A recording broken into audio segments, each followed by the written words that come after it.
Ok, alors bonjour à tous ceux qui nous suivront par internet et par les messages enregistrés. Bonjour, bonjour, bonjour. Soyez les bienvenus. Nous avons commencé la semaine dernière une nouvelle thématique.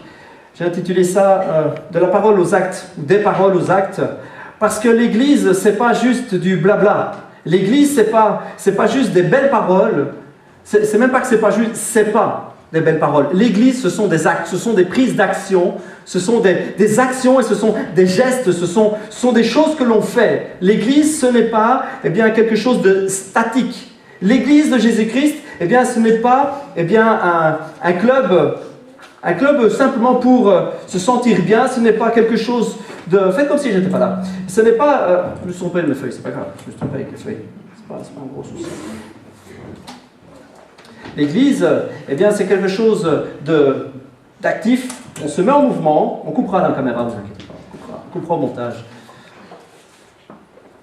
C'est quelque chose pour se mettre en action, c'est quelque chose pour bouger. Et nous avons vu ça ensemble la semaine passée. Dieu est passé à l'action. Il a envoyé son Fils, il est passé à l'action. Il n'est pas juste resté statique, alors que les mots de Dieu sont sur terre. Alors que Dieu parle à travers des prophètes, à travers des hommes, des femmes, alors que Dieu parle, ce n'est pas suffisant. Et j'avais donné ce titre un petit peu particulier, quand les mots de Dieu sont trop faibles, ou quand les mots de Dieu sont insuffisants. Il faut qu'il passe à l'acte. Et de la même manière pour nous, nous ne devons pas nous limiter à juste parler. Nous devons aller, nous devons faire, nous devons agir. Et le but de cette série de messages, de cette thématique, c'est surtout pas de nous culpabiliser. L'idée, c'est je ne voudrais pas vous donner un fardeau en disant « Ah, je suis mauvais. Ah, je ne suis pas terrible. » Parce que ce n'est pas ça non plus l'Église. Ce n'est pas ça nos rassemblements. Nos rassemblements ne sont pas là pour qu'on se flagelle le dos, ou qu'on se blesse à l'intérieur, ou qu'on soit plus triste en sortant qu'en rentrant. L'idée, c'est d'être motivé pour aller faire. Et la Bible nous dit dans l'épître de Jacques que nous ne devons pas nous arrêter, nous limiter à écouter simplement la parole, mais nous devons la traduire en actes. Vous pouvez lire avec moi, ça s'affiche derrière. Seulement, ne vous contentez pas de l'écouter, la parole. Traduisez-la en actes, sans quoi vous vous tromperiez vous-même. En effet, si quelqu'un se contente de l'écouter, la parole, sans y conformer ses actes, il ressemble à un homme qui, en s'observant dans un miroir, découvre son vrai visage, et après s'être ainsi observé, il s'en va et oublie ce qu'il est. La Bible, l'Évangile est un miroir dans lequel on se voit, dans lequel on se découvre soi-même, dans lequel on découvre qui on est. Hop, hop, hop, pas trop vite, mademoiselle. Mademoiselle commande, non, c'est bien, tiens. Vous voyez qu'il y a des photos juste après.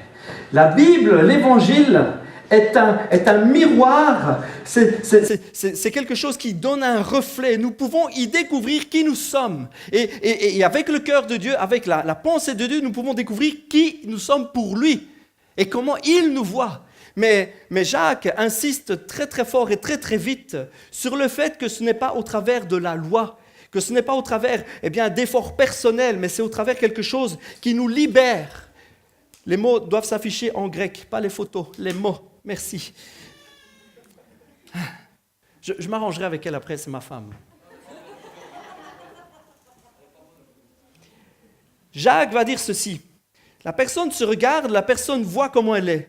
Et on pourrait tout de suite se dire, oui, du coup, voilà, c'est pour mettre la pression, je suis pas bien, faut que je change des trucs, hein. C'est ça, je le savais, je suis un mauvais chrétien, Dieu m'aime pas, C'est pas ça du tout qu'il est en train de dire.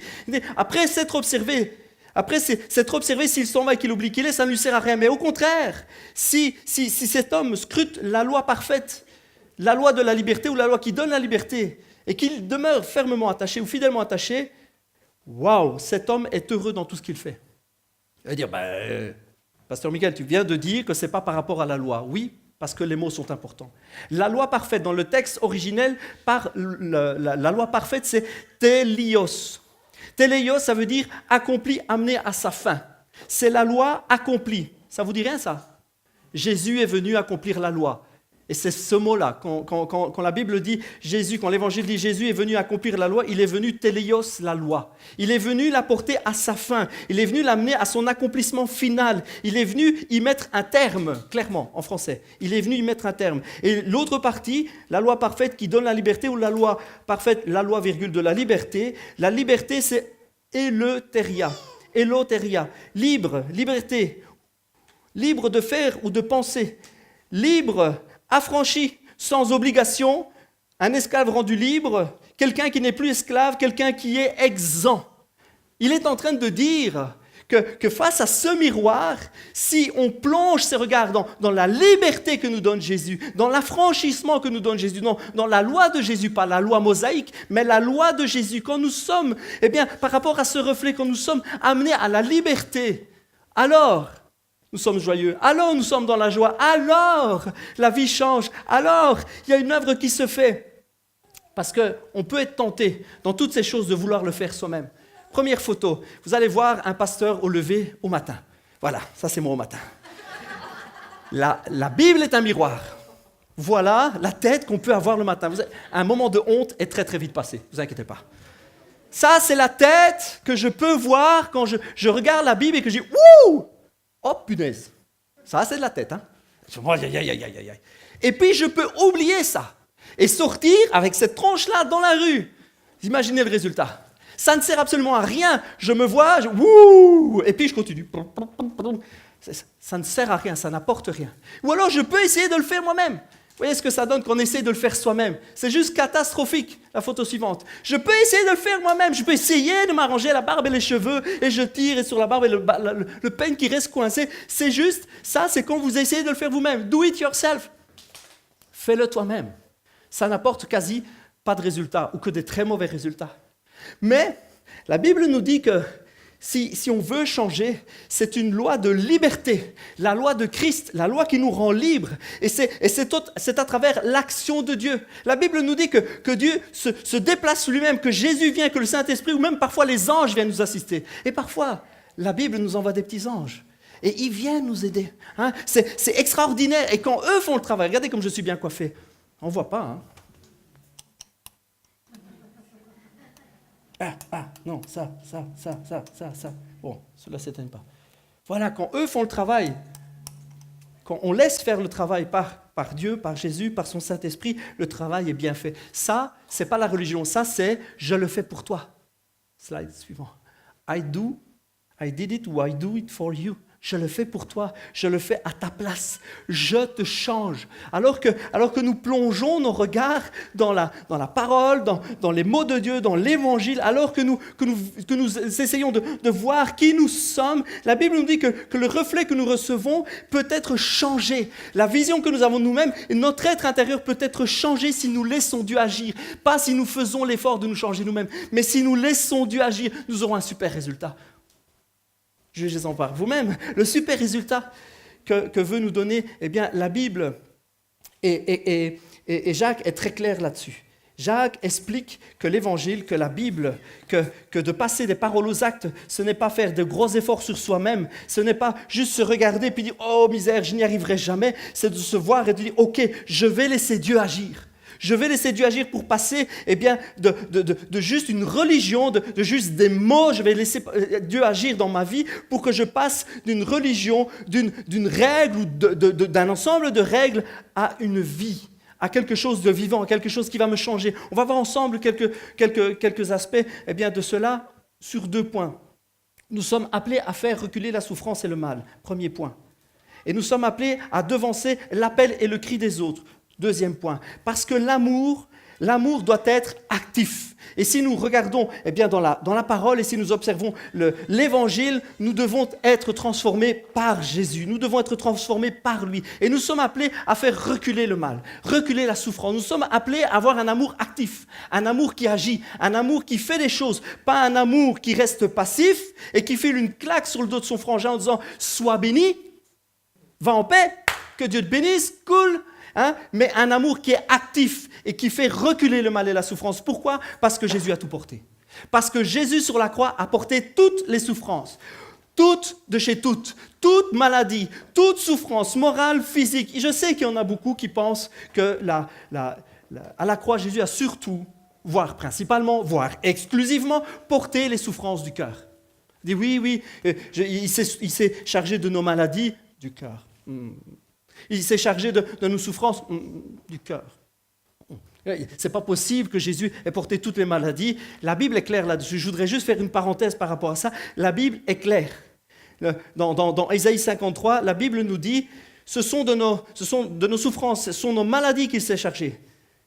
Il les a prises sur lui, alors que nous pensions que Dieu l'avait puni. Alors que nous pensions que Dieu l'avait puni, mais ce n'est pas Dieu qui l'avait puni. Il s'est chargé lui-même.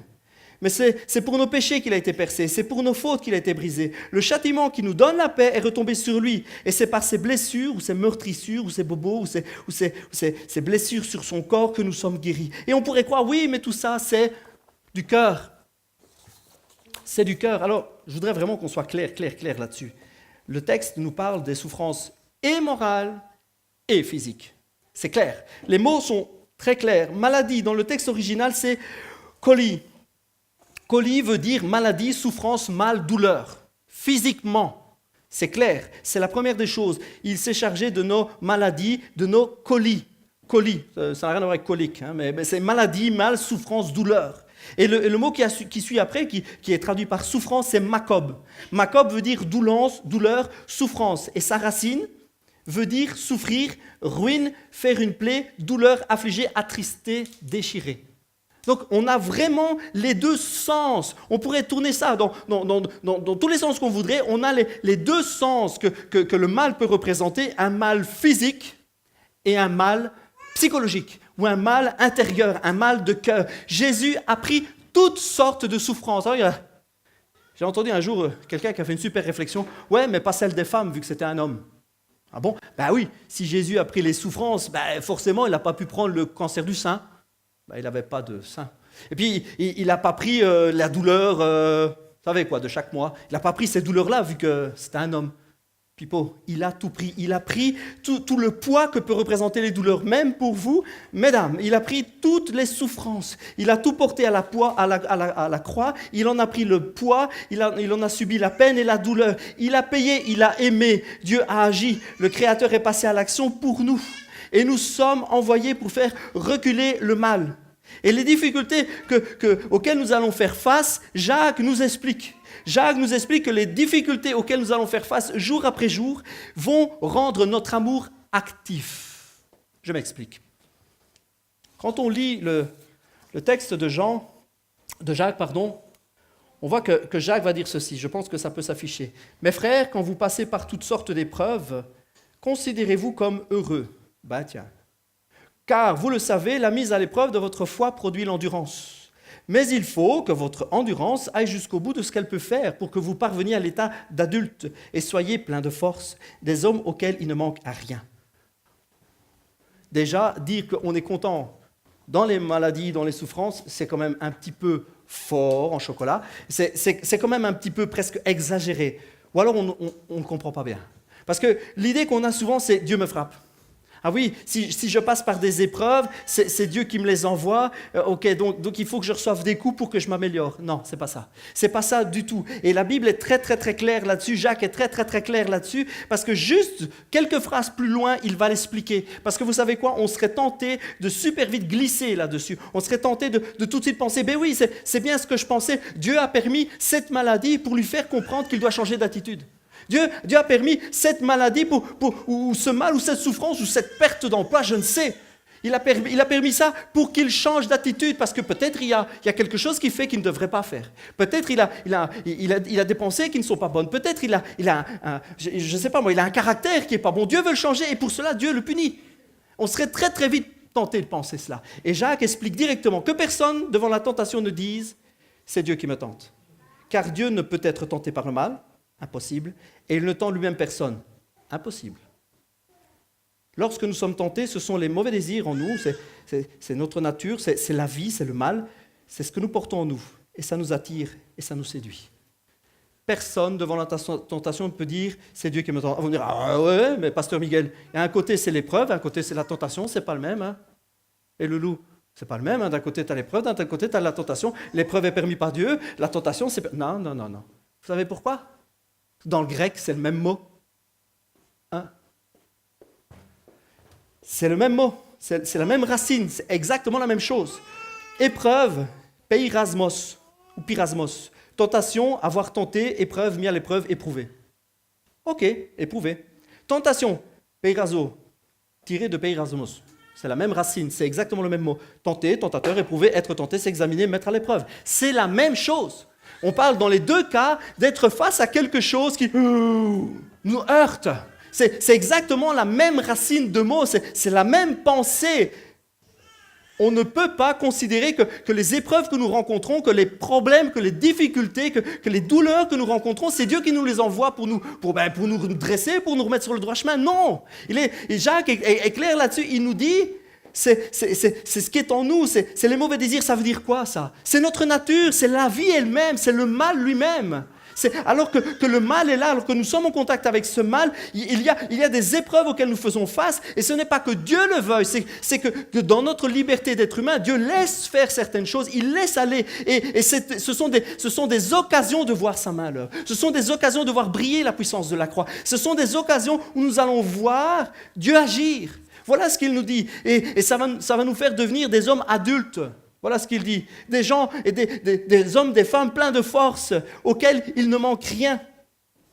Des hommes à qui il ne manque rien. Des hommes qui sont arrivés à une maturité, qui savent et qui comprennent des choses. Jacques est en train de dire ceci. Subir certaines épreuves, être face au mal, être parfois face à la maladie ou face à une peine de cœur importante, face même parfois à des choses vraiment très fortes, comme que ce soit la dépression, que ce soit l'abandon, que ce soit vraiment le désespoir même. Ce sont des choses qui ne sont pas voulues de Dieu. Mais c'est bénéfique pour nous si nous nous approchons de Dieu à ce moment-là. Si au milieu de ces difficultés, nous venons chercher sa face, nous venons nous mettre devant lui, si alors que nous sommes dans les difficultés, nous tournons les regards vers lui, oui, c'est bénéfique, oui, ça va nous faire grandir. Ce n'est pas que Dieu le veut, mais c'est une occasion que Dieu saisit pour nous bénir. C'est une occasion qu'il saisit pour nous faire grandir encore. C'est une occasion qu'il saisit pour manifester son amour pour nous, parce que son amour est actif et parce qu'il veut que notre amour soit actif, que notre amour passe à l'action. Oui, les difficultés que nous rencontrons nous rappellent combien Dieu est bon. Ah bon, tiens. Oui, parce que ce sont autant d'occasions que nous pouvons saisir pour voir sa bonté, pour voir sa grâce. Est-ce que parfois j'ai encore mal de tête, mal de ventre, ou est-ce que j'ai des difficultés? Oui, mais c'est chaque fois une occasion où je peux dire merci papa, merci parce qu'au nom de Jésus, je chasse le mal. Maintenant le mal s'en va, c'est l'occasion de voir sa main à l'œuvre. Ça me rappelle qui je suis. Ça me rappelle ma nature et ça me rappelle son amour et sa grâce. Ça me rappelle qu'il y a une puissance de délivrance. Ça me rappelle que je dois être à l'action, que je ne dois pas être passif. Si je n'avais jamais d'épreuve, je resterais passif. Comprenez? Si je n'avais aucune difficulté, si je n'étais pas face à certaines difficultés, pas que Dieu les veut pour moi, mais que Dieu laisse faire, si j'étais juste sans aucune difficulté, on serait tous assis dans un fauteuil en train de regarder la télé. On serait tous juste des pépères et des peinards, on serait juste tranquilles, les pieds en éventail, en attendant juste le TGV pour le ciel. Vous voyez ce que je veux dire? Hey, Jésus est venu me chercher, on monte dans le train, on y va, on fait la fête pour l'éternité. Oui, parce qu'en attendant, on n'a qu'à se laisser vivre après tout. Et les épreuves, Jacques nous dit, ça nous rend matures, ça nous fait grandir. Et face à toutes ces difficultés, notre amour qui est par nature passif va devenir actif. Nous allons nous mettre à l'action parce que ces difficultés nous rappellent la puissance de la croix, la délivrance que Dieu veut nous donner et nous rappellent que si nous souffrons, des gens souffrent. Nous devons faire reculer les ténèbres. Nous devons saisir les occasions que Dieu nous donne pour faire briller la croix. Nous avons des occasions vraiment de nous mettre devant lui et de dire « Je veux voir la délivrance ». Et toutes ces difficultés, ce sont des occasions que nous voulons voir briller la croix. Nous voulons faire reculer le mal. Mais ça nous rappelle, nous faisons reculer les ténèbres, mais nous devons aussi devancer l'appel et le cri des autres. Ça nous rappelle qu'il y a des gens qui souffrent. Si je souffre, si parfois j'ai des difficultés, si parfois je suis dans la peine, ça me fait quand même un petit peu penser qu'il y en a d'autres qui le sont aussi. Ça me fait penser, si parfois je me tape juste la tête sur la porte parce que je ne regardais pas où je marche, et si j'ai une petite douleur, je fais, quand même ça fait mal, ça me rappelle que la souffrance existe. Moi, ça me fait penser qu'il y a des gens qui souffrent sur terre. Si je rencontre des difficultés et que je dis « Waouh, merci Seigneur, parce que quand même, merci Jésus, ok, c'est une difficulté, mais ça ira demain, ok, on a un petit peu serré ce mois-ci, mais on va se confier en Dieu, puis les choses vont s'améliorer. » Et pendant que je dis ça, c'est une occasion que je saisis pour voir la main de Dieu, et puis je me réjouis, et puis vous savez quoi, tout d'un coup, je me dis « Il y en a pour qui c'est vachement pire que moi. » Vous savez, vous êtes là, vous bénissez, vous voyez la splendeur de la croix, vous dites oh, « Mon papa, il est fidèle, mon papa, il est fidèle. » Et mon papa, et puis vous avez un cœur qui grossit. Moi, j'ai l'émotion qui me monte. Et je dis, et dire qu'il y en a tellement qui, face aux mêmes difficultés que moi, n'ont pas papa. Alors vous savez, vous êtes là, vous, la croix, puis ça monte, et puis vous mettez à braire, à pleurer. Papa, il y a tellement de gens qui ne te connaissent pas encore. Papa, il y a tellement de gens qui, face aux petits bobos que je rencontre moi, ou parfois même des beaucoup plus durs que moi, papa, ils sont tout seuls. Ils ne t'ont pas, toi. Je veux faire reculer les ténèbres, mais je veux devancer l'appel et le cri à l'aide. L'amour de Dieu, l'amour de la croix, cet amour actif que Dieu met dans nos cœurs nous pousse à vouloir agir, nous pousse à vouloir partager, parce que nous savons ce que c'est souffrir. Nous savons ce que c'est d'avoir mal, nous savons ce que c'est d'être triste, nous savons et nous connaissons la douleur. Ok, ce sont des occasions pour nous de grandir et de devenir plus forts et de voir à chaque fois Dieu qui agit, mais ça nous rappelle combien des gens souffrent, combien des gens sont isolés, combien des gens ont besoin de délivrance, ont besoin d'amour, ont besoin qu'on passe à l'action. L'amour fait reculer le mal, mais l'amour devance le cri. Il entend et il devance. Ça fait partie de cet apprentissage que l'apôtre Jacques dit des hommes matures auxquels il ne manque rien. C'est cet équilibre que Dieu veut nous donner entre oui, je vois la main de Dieu, mais oui, je veux la voir dans la vie des autres. C'est pas seulement oui, je suis content parce que Dieu agit dans ma vie, mais oui, je veux voir Dieu agir dans la vie des autres. Je veux qu'il agisse pour les autres. Un homme va venir un jour rencontrer Jésus. Et la Bible le présente comme un professeur de la loi. Un professeur. Luc 10. Je pense que le texte, ou en partie du moins, peut s'afficher. Un professeur de la loi va venir vers Jésus pour lui poser une question un peu piège, vous savez. Maître, que dois-je faire pour hériter de la vie éternelle? Jésus lui répondit, qu'est-il écrit dans la loi? Qui lis-tu? Vous savez, Jésus, dans ces cas-là, il met juste le gars face à ses responsabilités, face à sa propre loi, lui. Le gars vient, c'est un professeur de la loi, Dieu lui dit juste, regarde dans ta loi. Va voir dans ta loi, toi. Casse pas les pieds, va voir dans ta loi.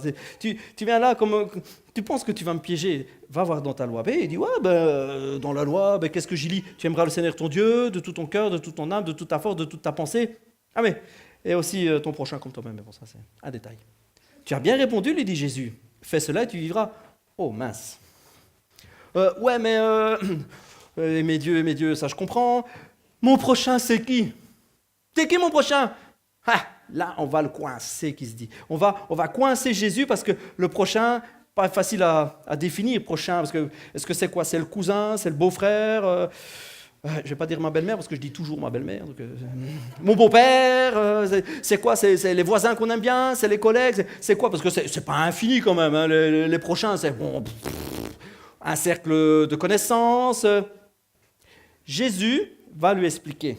Un homme descendait de Jérusalem à Jéricho. Je vous lis tout parce que c'est intéressant. Il tomba entre les mains des brigands qui le dépouillèrent, le rouèrent de coups, et s'en allèrent en le laissant à moitié mort.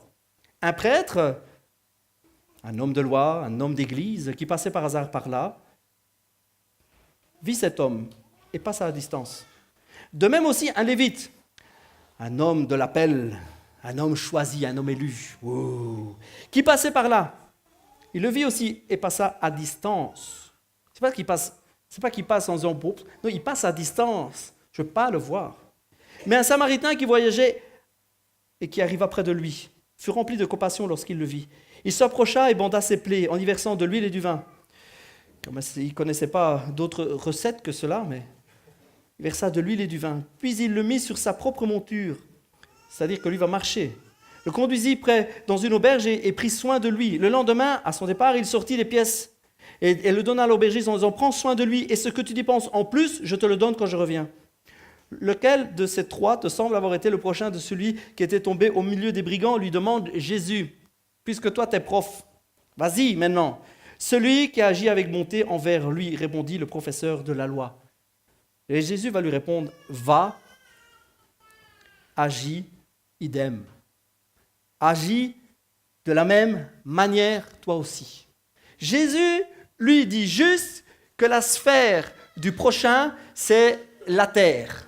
Et si tu veux savoir où est la limite de ton prochain, tu fais le tour de la terre et tu reviens dans ton dos. Voilà, c'est tout le monde. Tous les hommes que tu croises, toutes les femmes que tu croises, chaque être humain que tu croises est ton prochain. Et dans ce passage, Jésus est juste en train de lui dire, c'est bien d'aimer Dieu. C'est bien d'avoir un amour, mais si ton amour il n'est pas actif, si cet amour ne te pousse pas à devancer le cri d'appel, si tes entrailles, si ton bide il n'est pas ému quand tu vois le gars qui est par terre, plein de souffrance, si tu n'es pas là à vouloir l'aider, ton amour il sert à rien. Il ne sert absolument à rien. Tu as peut-être de l'amour, tu as peut-être de la dévotion, tu as peut-être même de toutes sortes de prières, tu as peut-être une super géniale religion, mais c'est juste du pipeau. Si tu ne te mets pas à l'action, si ton amour est statique mais qui n'est pas actif, si ton amour est juste à te faire rester dans ton salon, reste-y. Mais tu ne feras jamais rien. Tu ne seras pas et tu ne feras pas la volonté du cœur de Dieu sur terre. Va et agis. La réponse de Jésus, elle est juste terrible. Va, bouge, ne reste pas dans tes quatre murs, sors à la rencontre des gens, va les chercher, sors et va. Non seulement l'amour de Dieu, l'amour que je mets à l'action quand j'ai des bobos qui me rappellent combien la croix est extraordinaire, mais qui me rappellent que les gens ont la souffrance. Cet amour-là est censé me pousser, me presser pour aller chercher. Je veux faire reculer la souffrance, mais je veux devancer le cri. Oui, le gars était par terre, et oui, il ne savait pas crier. Oui, il était à moitié mort. Oui, parfois on n'entend pas le cri.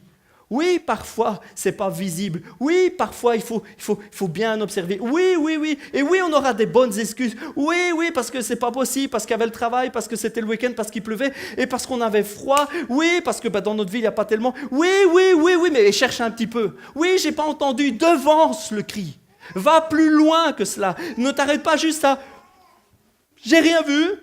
Pas ma faute, c'est pas moi, ils n'ont pas crié assez fort, je sais pas, j'ai pas vu, j'ai pas entendu.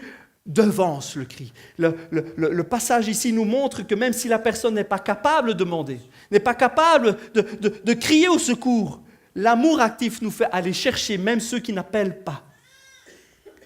Reculer les ténèbres.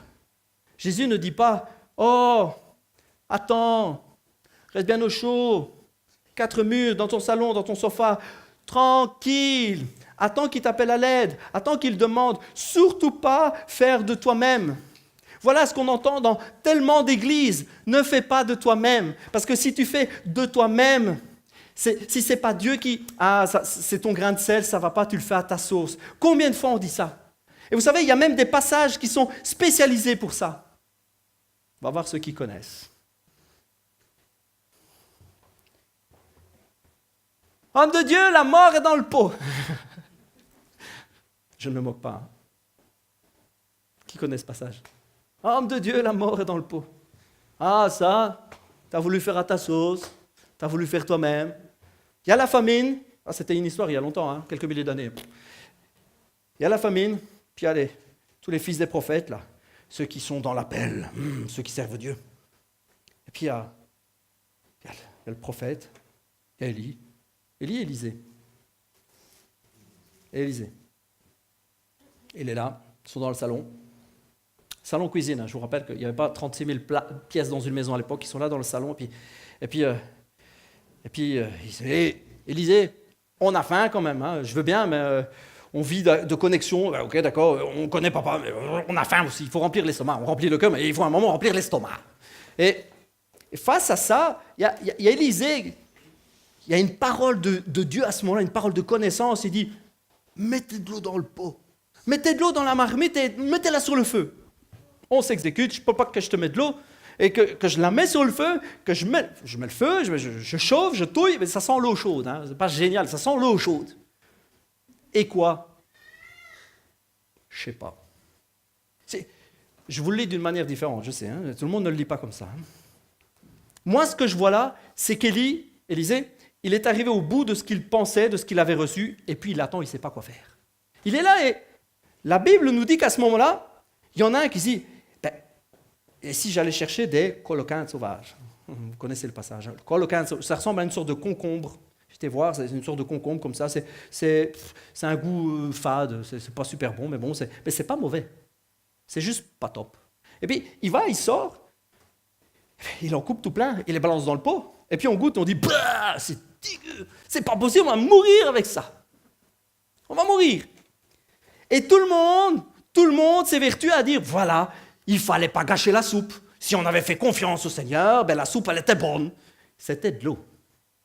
Et à ce moment-là, il n'y a personne qui savait quoi faire.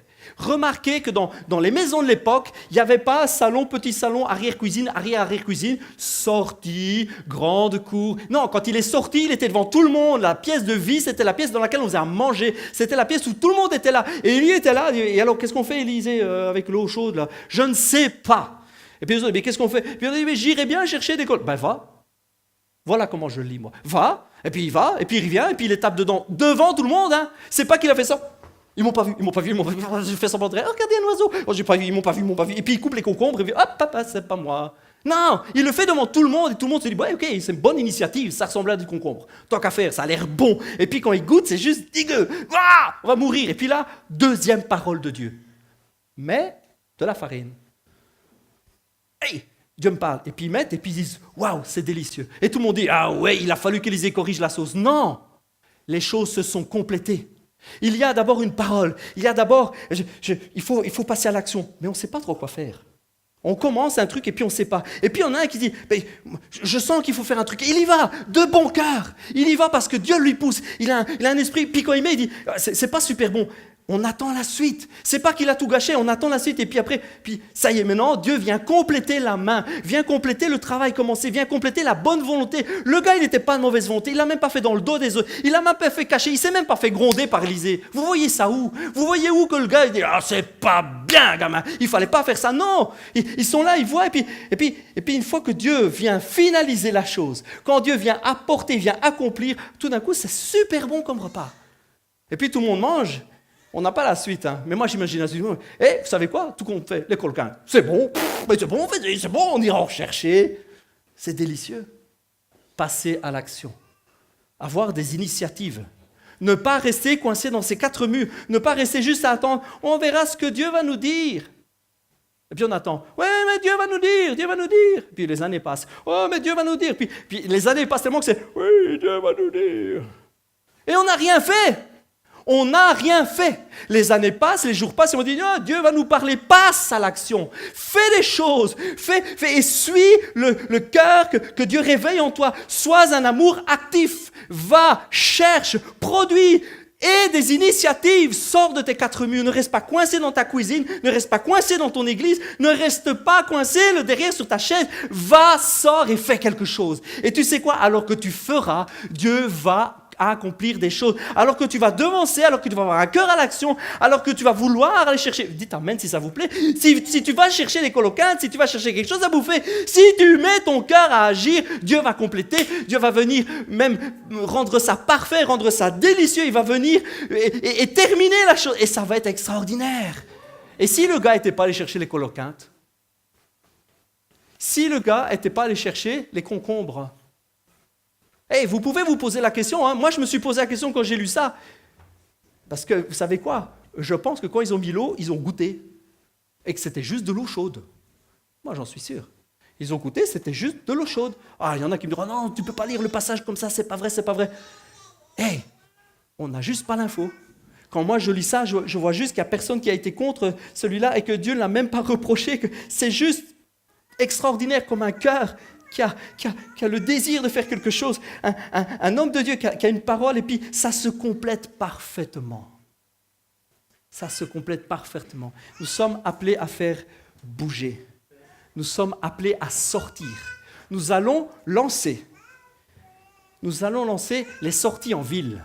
On ne va pas rester sur nos chaises. On va aller au-devant du cri des gens. On va aller au-devant de la souffrance. On ne va pas être passif. On va s'y mettre. Et vous savez pourquoi? Parce que Dieu veut qu'on s'y mette. Et alors que tu te mets en route et que je vais chercher des concombres, que je veux nourrir des gens, que je veux faire quelque chose et que je me mets à l'action, Dieu va venir derrière et dire oui, je t'accompagne. Oui, je suis avec toi. Regarde, avec un peu de farine, ce qu'on peut faire, c'est super bon. Et puis on va faire des choses ensemble. On va accomplir. On ne va pas rester. Et vous savez quoi? On a besoin de vous. J'ai besoin de vous, l'Église a besoin, Papa a besoin de vous, Dieu a besoin de vous. On a besoin de faire des sorties, on a besoin d'aller au-devant de la tristesse. L'équipe de louange peut s'avancer, j'arrive à la fin de ce message. si on reste cloisonné, si on reste enfermé, le temps passe. La Bible nous dit, Jacques nous dit dans cet épître, Jacques nous révèle qu'il ne faut pas se limiter à écouter. Il ne faut pas se limiter juste à entendre. Il ne faut pas se borner dans l'ancienne version, se borner, mettre des bornes, arrêter sa vie, arrêter ce qu'on connaît, limiter son terrain, son champ d'action. Limiter, on ne peut pas et il ne faut pas, nous sommes invités à ne pas limiter aux paroles, mais à passer à l'action. Alors ce que nous voulons faire, et vous savez quoi? Je vous confie quelque chose. Ça fait je ne sais pas combien de fois qu'on veut le faire et on n'y arrive pas. Hein, papa? On veut le faire et on n'y arrive pas. Parce que quand on veut faire des choses pour Dieu, vous savez quoi? On a toujours des bâtons dans les roues. Mais on veut le faire. On ne va pas se limiter à nos murs, on ne va pas se limiter à nos chaises, on ne va pas se limiter juste à des belles paroles. On veut y aller. Alors ce qu'on va faire, c'est concrètement, vraiment, on va s'engager, on va se lever, on va sortir. On va aller à la rencontre des gens, on va aller, oui, on va aller prier pour des gens dans les rues. Oui, on va aller voir la souffrance, on va aller chercher. Oui, on va prendre contact encore et encore, et c'est ce qu'on essaye de faire et on va le faire encore plus. On va prendre contact avec des associations du coin. Oui, on veut agir. Oui, on veut faire des choses, oui, on veut bénir les gens, on veut faire reculer le mal, mais on ne va pas juste attendre de recevoir des lettres de demande. On va devancer ça.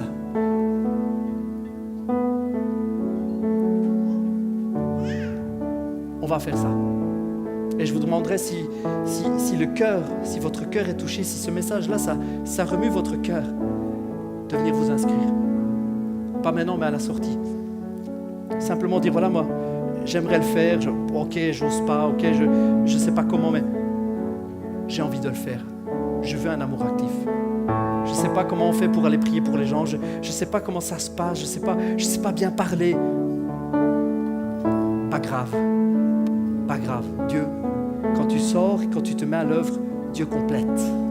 Et là où tu as l'impression que c'est juste des mauvaises paroles, des paroles pas terribles, ou juste la mort qui est dans le pauvre homme de Dieu, avec juste la petite touche de Dieu derrière.